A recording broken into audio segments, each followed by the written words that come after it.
So I'm Ayana McPherson. I'm a dance major, writing minor. I'm from Brooklyn, New York, and I'm a senior. My name is Rochelle Curran Jackson. I'm majoring in English. I'm Michaela Norwood, or Mimi. I'm a Spanish major. My name is Linnea. I'm a senior studying psychology, double minoring in American culture and business. I'm running for Miss Maize. My favorite color is purple. Pink. My favorite color is pink. I really like yellow at the time being. I think it's turquoise now. It has recently changed. I really like the song Love on Top by Beyonce. All I Do, Stevie Wonder. My favorite song in the whole world is Upgrade You by Beyonce. Right now, I like Hotline Bling. I hear Peter Parker, but I would like to keep the streets off. There's this song called Love and Affection. It's like a West Indian song. My family is from Guyana, so I don't know, I just grew up listening to it. I'd say that my family, specifically my parents, are my inspiration. Okay, outside of Jesus, because he's always number one. I guess my dance teacher, his name is Lakai. I would say my mother. I guess my parents was my inspiration. So difficult. You just really like learn who your friends are in college. I think one of my best memories, I guess, was taking dance outside of the dance department and doing a duet with my best friend for the Cap Talent Show. And then actually like winning was like, this is dope. Yeah. Probably joining my sorority. That was a beautiful moment. Okay, so freshman year, I was really fortunate that I had basketball season tickets, and that was the year that we went to the Final Four. So I was actually able to go out there to Atlanta for the Final Four game. We beat Syracuse. That was really fun. Currently, first my senior year, I decided not to be involved in organizations because I wanted to focus on getting employment and everything. But the biggest organization I was a part of is Bronze Elegance. It helped me grow so much as a leader, as just a person too. I'm an active member of Sister to Sister. I try to do as much community service with them as I can.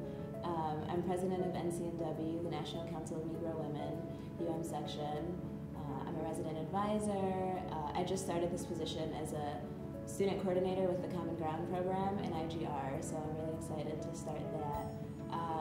I'd say what's had the most impact on me is NCNW. Right now I'm in Noir Runway Fashion. I'm also in the BSU, and that's it right now. But I was previously in the Pretty Brown Girl Club, and I was in that for 2 years, so that's still very near and dear to my heart. I think they've all impacted me in different ways.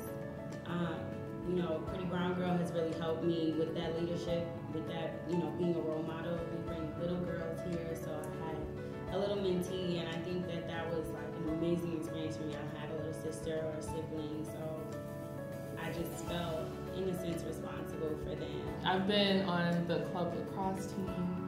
I've been on Live TV as a reporter. The slam poetry team has been huge.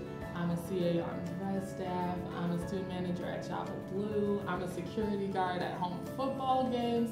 I'm in U of M ETC, so the Educational Theater Company. I can't really say which one is most important to me. I did speak a little bit on Zeta Phi Beta Sorority Incorporated, so that probably is closest and dearest to my heart.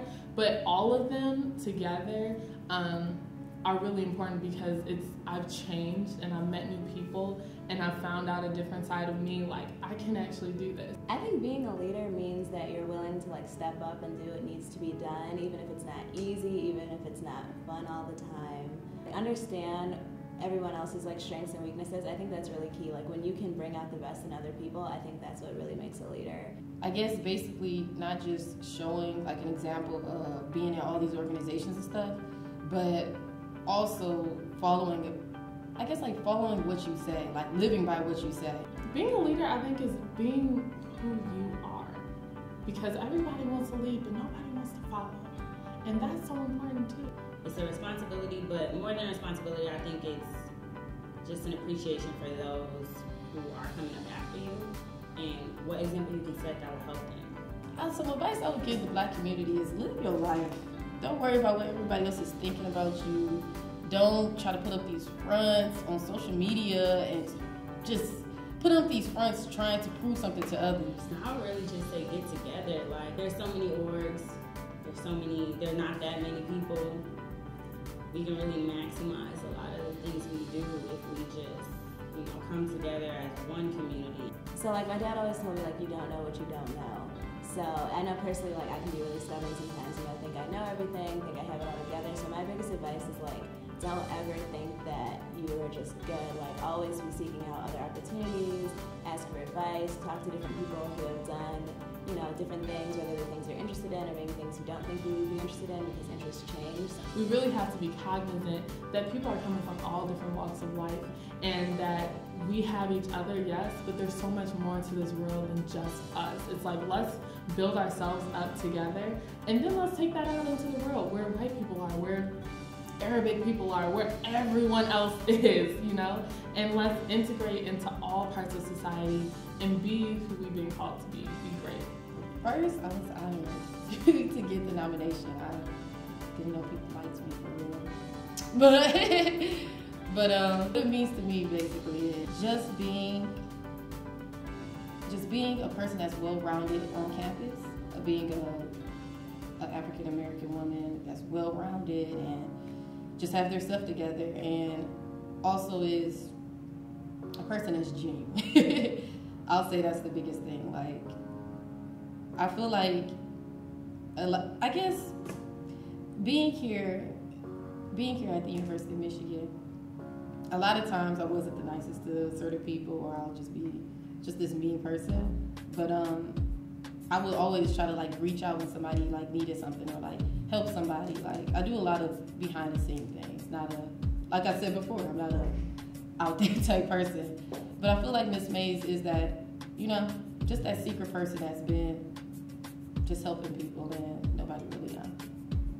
I think to be Miss Maize, it means that people like think highly of you, and I think it's really important because people often don't get like as much recognition as they should. So I think being Miss Maize is just like reassurance that, like, hey, I see you, you're out there doing your thing, you're giving back to the community, because that's what it's about first and foremost. It's not about like who's the coolest person. Like, it's really about service. So that's what I think it means. I think being Miss Maize it just shows that you've been recognized by your community for caring about them, for being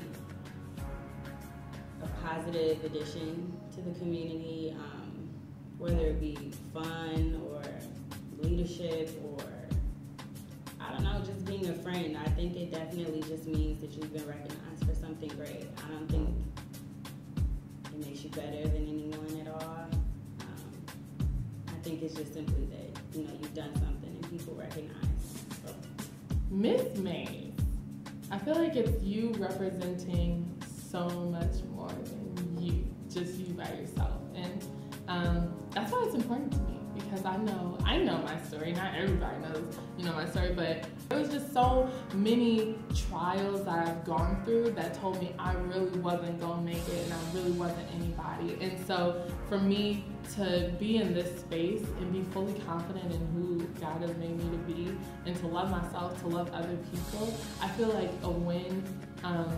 For me, I feel like I've already won. Just the fact that people would acknowledge that I matter to the community is just so huge. And I want to be that light for someone else. So it's so not about me and reputation or popularity. It's so not about that. If, I can just get my face out there and people can connect, like, hey, maybe she's somebody I can talk to. That's what matters to me most. And so, yeah, Miss Maize. 2015. October 10th is Black Homecoming, so you should be there. October 10th is homecoming. Come out, see my outfit. I'm kidding. Make sure to come out to Black Homecoming on October 10th. Be there. Black Homecoming. Come on out October 10th, 2015.